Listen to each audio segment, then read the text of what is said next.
Metrics, performance evaluations. They are such high pressure situations, so they are perceived all the time. We avoid them. We're worried about what feedback we give. We're thinking about whether or not the feedback we receive is accurate. What are the real reasons or the rationale for the feedback? A lot of the feedback is subjective. It is qualitative. In 2020, in next generation cultures, how do we need to look at metrics? Metrics and performance evaluations are the one single critical factor that's going to increase employee engagement. And employee engagement rates are low, are at their all-time low across industries. So metrics should not be single, one-time conversations. They should not be these dreaded tasks that people don't understand anyway, don't rely on anyway, they have no confidence in. But they should be featured. They should be highlighted. They should not be reactive. It shouldn't occur at the end of the year when somebody just tells you about what you did wrong, because then really doesn't have a lot of impact.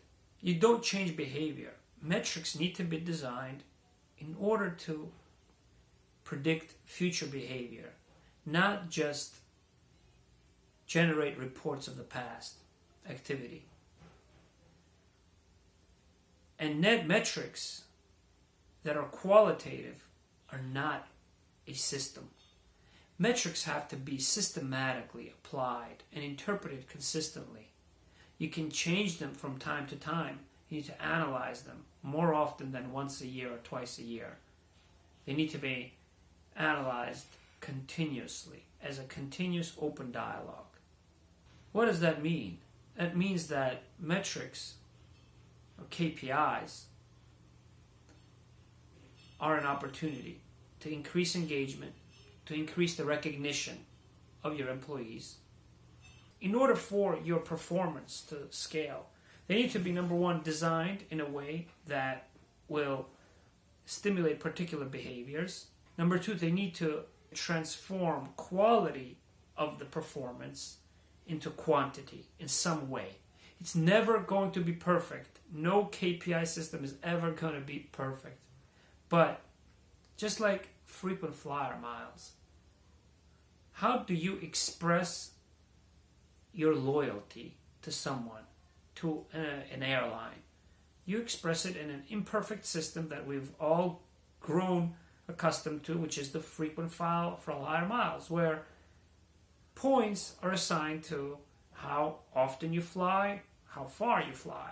It may not be perfect, again, but it forces a particular type of behavior in us that we begin to fly more. And we want to fly more with that airline so that we finally accumulate those points that we've been waiting for in order to get that free trip. Or if you have colleagues, people who report to you, you need to assign point systems, or you need to relate abstract concepts such as behavior, culture, or performance, success, into numbers over time, or into some kind of metrics, in order for that person to look forward to and to drive themselves to perform better, to understand what they need to do specifically, and understand how many points they would have lost if they had behaved in a particular way, or they would have gained. Remember, that's the one way that you can create an environment in which people will be driven to change their behavior. And everything we do is focused on changing our behavior.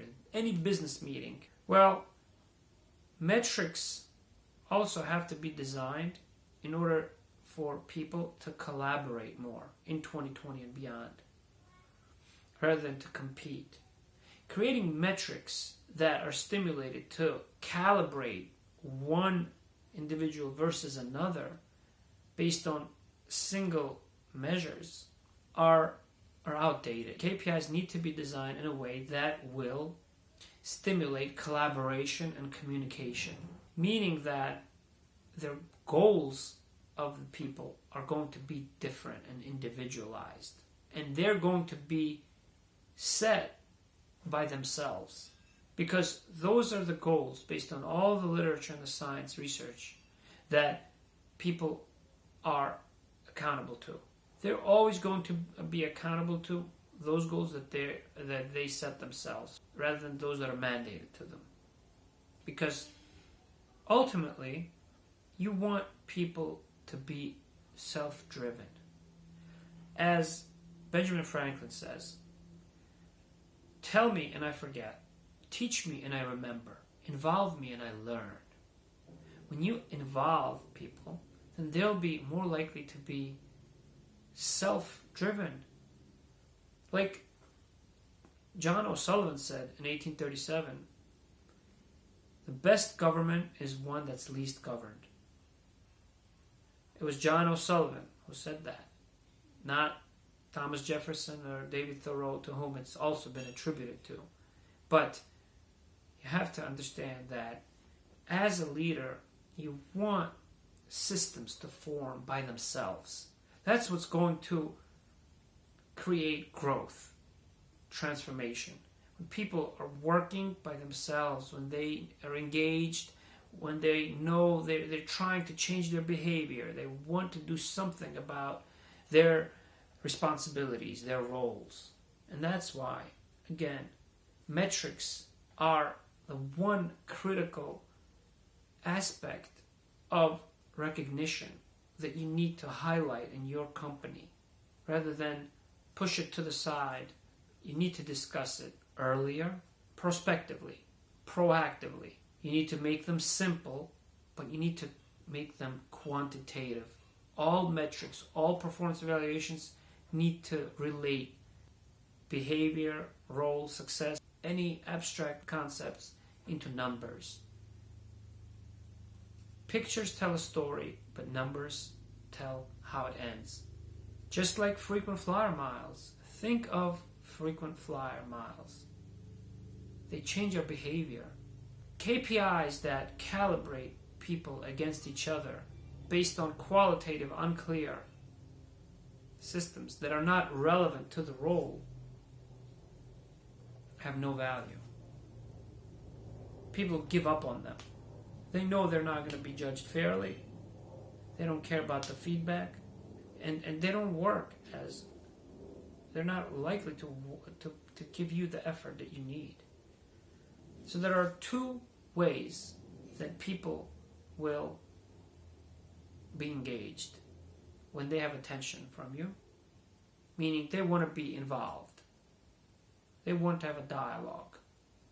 Number two, when they're recognized, when they are confident in the metrics, the way they're evaluated, and when they feel that the way they are evaluated represents the role. Because when they feel that their metrics recognize their time, their efforts, and their presence, then they'll actually do something about their own behavior. They'll try to improve their behavior because they trust your feedback. They respect how you recognize them or how you give them feedback. Again, the dialogue involving the people who report to you, asking them questions so that they're included, they have a sense of belonging. Number two, and very critical, is the metrics part, the recognition. They have to feel that they are recognized for their work. By cutting short the conversations about metrics, we're cutting short the very fabric that's the integral part of employee engagement, which is metrics.